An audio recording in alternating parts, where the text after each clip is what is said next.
Voilà. Ladies and gentlemen, die Damen und die Herren, dear Prime Minister, welkom in Luxemburg. Het is ons een groot genoegen de eerste minister van België vandaag in Luxemburg te mogen verwelkomen. Dit is een bijeenkomst onder vrienden. It's really a meeting among friends because the historic ties between our two countries are very deep. Et vous savez que chaque jour, il y a de nombreux Belges qui viennent vivre et travailler avec nous. Nous avons une très grande communauté de Belges qui vivent au Luxembourg. Il y a des milliers de Belges qui viennent travailler au Luxembourg. Et je voudrais exprimer ici toute notre reconnaissance pour l'excellente coopération que nous avons avec la Belgique et avec tous ceux qui chaque jour font partie de notre société luxembourgeoise. Il y a également beaucoup de Luxembourgeois qui habitent en Belgique. Je voudrais remercier la Belgique aussi pour l'accueil des étudiants luxembourgeois en Belgique. C'est ça l'amitié, c'est ça la vie quotidienne de nos concitoyens. Notre objectif est de renforcer cette amitié à travers des actions concrètes. This is a quite special meeting. It's called Gäichel XIII. I've myself, in my previous capacities, attended some of these meetings. It's very rare that several ministers of a government join the ministers of another government. This has happened in the past between Belgium and Luxembourg, and it actually only happens between Belgium and Luxembourg, so this shows the deepness of our cooperation.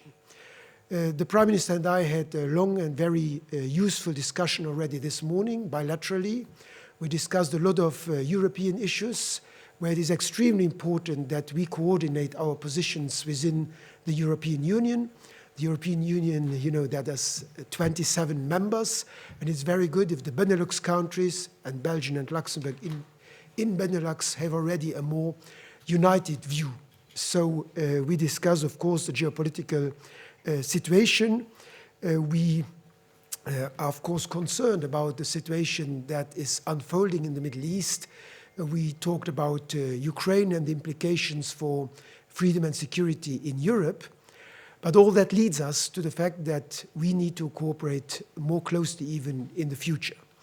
We are already cooperating a lot and want to deepen that in the area of internal security, external security.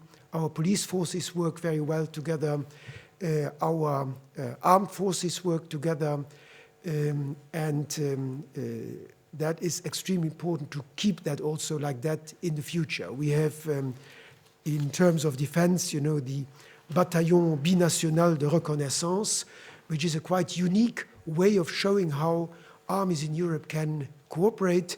We have the A400M aircraft that we operate together with Belgium. These are just examples where it is important that countries like Belgium and Luxembourg that are so aligned, so united on values and principles, also on a daily basis work closely together. That's also why we want to strengthen the cooperation in the satellite area when it comes to defense. GovSat-2, you know, the new satellite that we decided to launch and that I announced last year, we will also work together with Belgium in using this satellite capacities. There are many other areas where we have to work together. Energy, you know, this is extremely important that is a country like Luxembourg where most of the energy is imported, that you have good relations with your neighbors so that the energy can be transported to Luxembourg, but also the energetic transition. We want to go to more renewables. You have to work with your neighbors and friends. And that's also why our ministers met also in bilateral meetings this morning. We will join them in a few minutes from now, where we will further deepen those areas of cooperation. So we can do a lot together. This is a unique partnership. This is a unique friendship between Belgium and Luxembourg.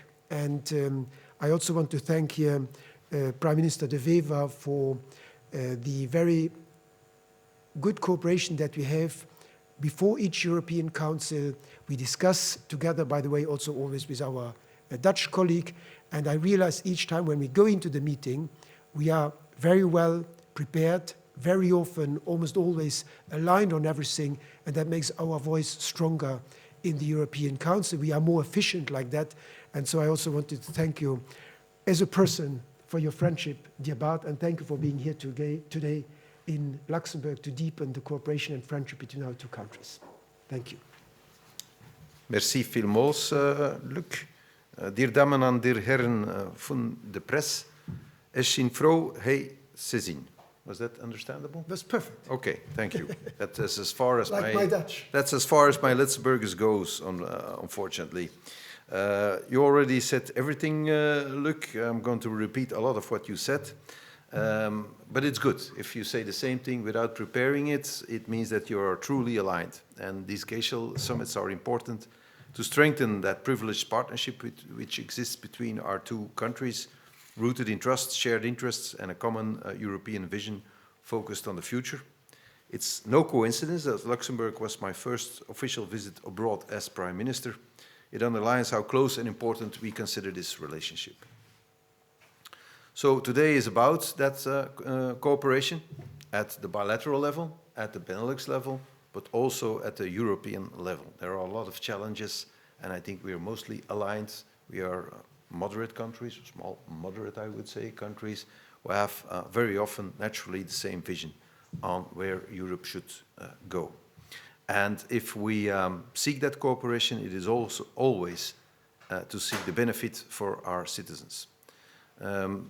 Our cooperation goes further than what we traditionally call foreign cooperation. We have about 50,000 countrymen who are cross-border workers who daily commute to Luxembourg, who telework from home.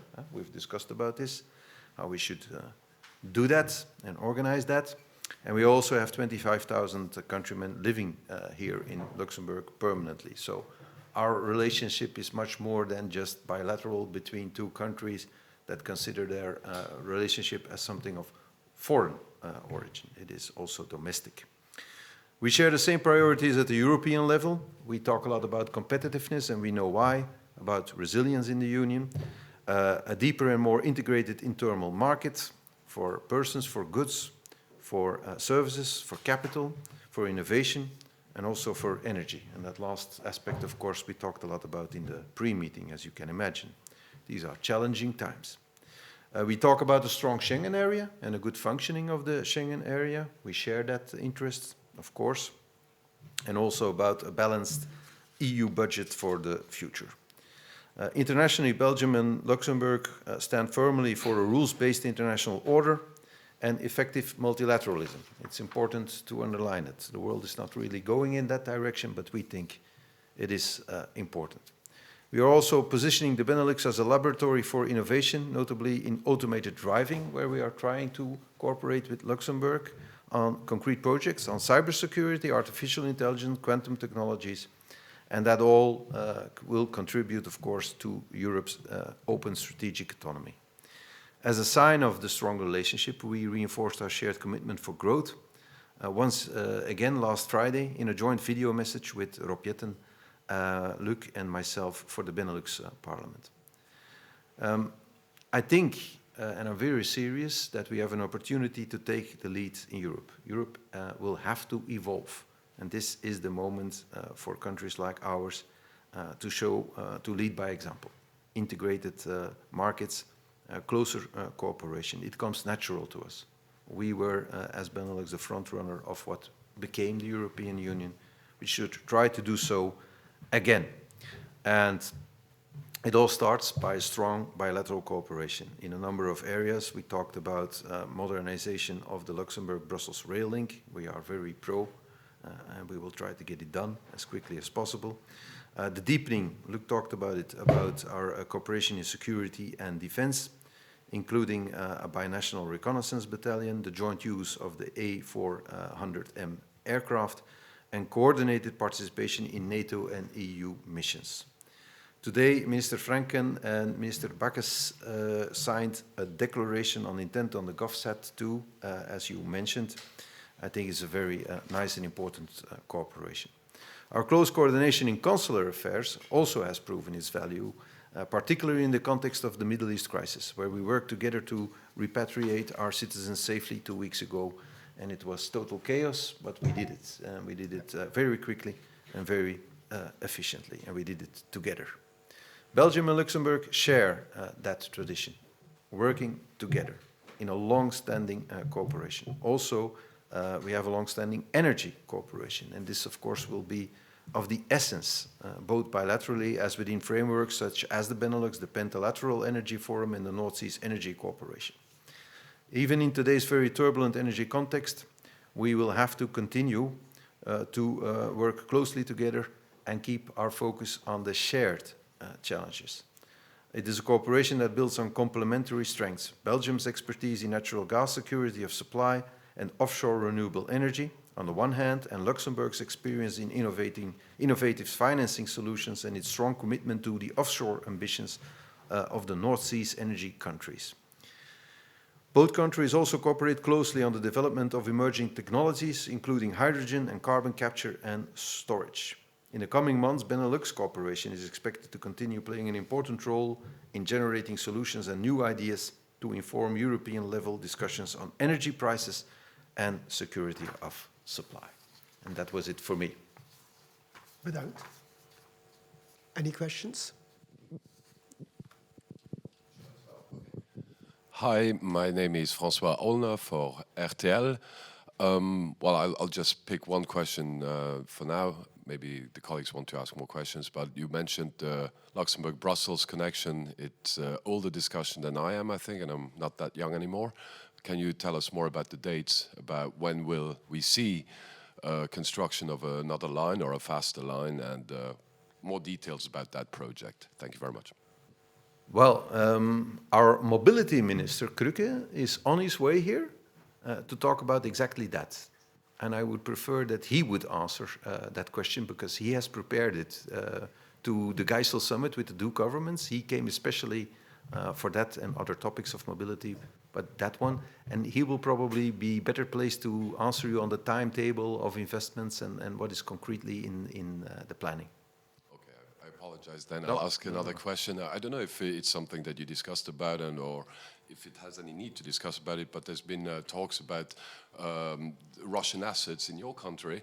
Ooh. And the ones in Luxembourg, where we have a procedure with Mr. Frieden, and it's all based, I mean, the defense is basing their arguments on that investor protection agreement between Belgium and Luxembourg. Mm-hmm. Is there any talks about that to change it, or did you talk about it?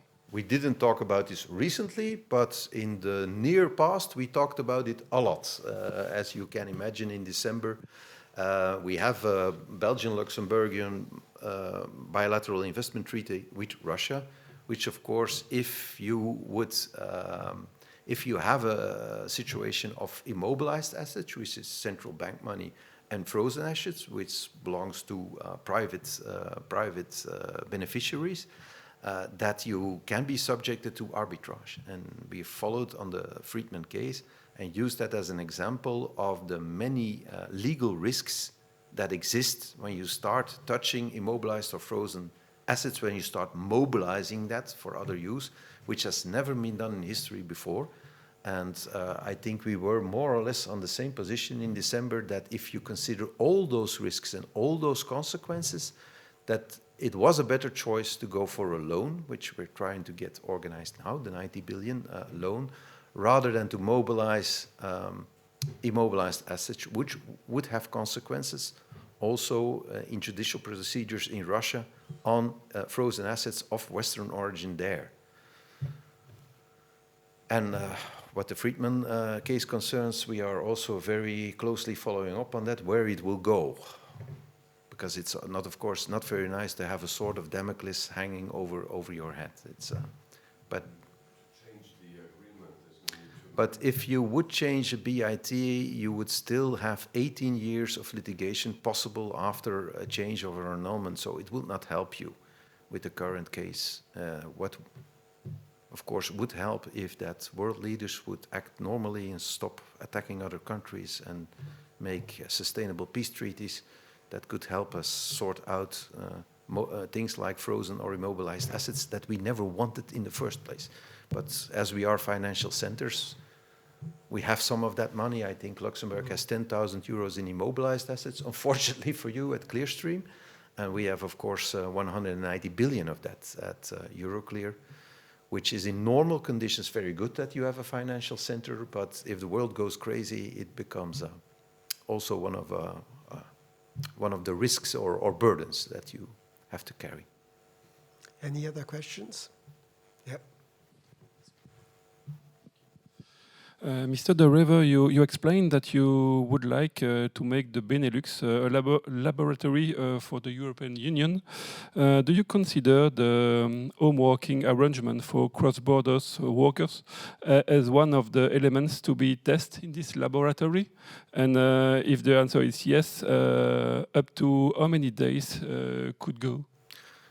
Two aspects. One, the laboratory goes further than the bilateral question that we have. I really am convinced that Europe has to make a quantum leap to the one market. We came from the common market, we jumped to the single market. Now we have to jump to the one market. It's what Enrico Letta wrote in his report. But it will probably take time because Europe is, with 27 countries, a very complicated treaty, and quantum leaps take a lot of time. So I noticed that Ursula von der Leyen also starts talking about the idea of enhanced cooperation. Once there is a cluster of countries that could go further in the integration of their markets, they should be allowed to do so. And we are in a unique position as Benelux. We have Article 350 of the European Treaty, who actually states that the Benelux can integrate faster than the rest of Europe has done. So in the history, we already did so. We were Schengen before Europe became Schengen. We had a customs union before Europe had a customs union. What I invited my colleagues to debate, and I think they're positive, I also have Rob Jetten on board, I think. His reaction was also positive, to work at the level of the Secretary General of the Benelux to see, can we make a task force who looks at all the barriers that exist between our economies. What does companies, persons working in the Benelux prohibit to be successful in the Benelux area? Are there things we can do in recognizing diplomas? Are there things we can do for people who do telework but live in one country, work in another country? I think we need to make a menu on everything that prohibits us to really benefit from the larger Benelux area. For goods, for services, we could think of a Benelux passport for service providers. We could consider a form of like the 28 regime, which Europe is thinking about. We could think about something at the Benelux level. For the moment, it's all pie in the sky. But my invitation is, let's really look at it and make it concrete. And if there are bilateral problems, people from Belgium working in Luxembourg, they start teleworking, it gives a fiscal problem, a problem with taxes, then we should address that. So I already asked I cannot give you a concrete solution yet. I can give you the motivation to reach a solution. I think we should not prohibit modern ways of working across the borders in Benelux. It should be an evidence that we do everything for our people and our companies to make the Benelux area one economic space. And there's still a lot to be gained from that. Le Benelux a toujours été un laboratoire d'innovation et de coopération au service de l'intégration européenne. Et donc je soutiens tout à fait ce que vient de dire le Premier ministre de Wever. Schengen, effectivement, est un très bon exemple. Nous avons essayé certaines choses. Et donc si le Benelux, sur certains sujets, peut avancer davantage au service des citoyens et des entreprises, je crois que ça vaut la peine de l'étudier. Et donc, c'est évidemment, si nous faisons cette coopération, elle est d'abord conforme au traité, comme vient de le souligner le Premier ministre, mais au-delà, ça doit toujours être ouvert, évidemment, aussi à d'autres. Ce n'est pas un club exclusif. Nous sommes les voisins de l'Allemagne, de la France, en ce qui concerne le Luxembourg, à côté de la Belgique. Donc, évidemment, ce n'est pas un club exclusif, mais le Benelux peut être un laboratoire d'innovation et de coopération. C'est ce que nous avons fait par le passé, c'est ce que nous essayons de faire à l'avenir. Et je crois aussi que la coopération entre nos armées est un autre bon exemple pour montrer qu'on peut coopérer de façon efficace. C'est aussi mieux pour investir l'argent dans des projets communs que d'avoir autant de projets qui s'organisent l'un à côté de l'autre. Oui, la coopération au Benelux, ça fait du sens. Une dernière question. Last question, please, because we have to join the other ministers who are waiting for us to continue our working meeting. Since you don't have a lot of time, Monsieur le Premier ministre Bart de Wever, je sais que c'est un peu étrange, mais je voudrais vous demander de répondre à la question en français pour la télévision au Luxembourg. Je sais que vous parlez quand même bien français. En ce qui concerne le laboratoire et comment vous voulez approfondir l'union belgo-luxembourgeoise concrètement, notamment, comme mon collègue évoquait, les commuters, les transfrontaliers et le télétravail et la fiscalité. Merci. Oui, à Aldenbiesen, on a eu une rencontre très intéressante avec Enrico Letta qui a écrit un rapport sur le saut quantique que l'Europe doit faire vers le one market, de common market vers single market. Maintenant, on doit sauter vers le one market. Et ça veut dire qu'on a besoin d'une intégration beaucoup plus accrue du marché européen pour les biens, pour les services, pour l'énergie, pour les capitaux. Et dans l'histoire, le Benelux a déjà joué le rôle d'avant-garde dans l'intégration économique. Et j'ai invité mon collègue Luc et aussi Ropietten, le nouveau collègue des Pays-Bas, à essayer de jouer ce rôle encore une fois et de faire une liste de barrières qui existent dans le Benelux encore pour des gens qui travaillent dans des autres pays ou qui voudraient fonder une entreprise qui est active dans les trois pays. Et d'essayer d'enlever ces barrières. Et comme Luc a dit, pour moi, ce n'est pas une idée limitée au Benelux. Si on pourrait séduire des autres pays à nous suivre, à nous joindre dans cette intégration plus accrue, ce serait, je pense, pour nous, une opportunité historique d'être un vrai leader au niveau européen et de montrer la voie vers l'avenir. Très bien. Merci à vous tous d'être présents et merci pour ta visite. Merci vielmals, Luc. Et on continue le travail maintenant avec nos ministres. Oui.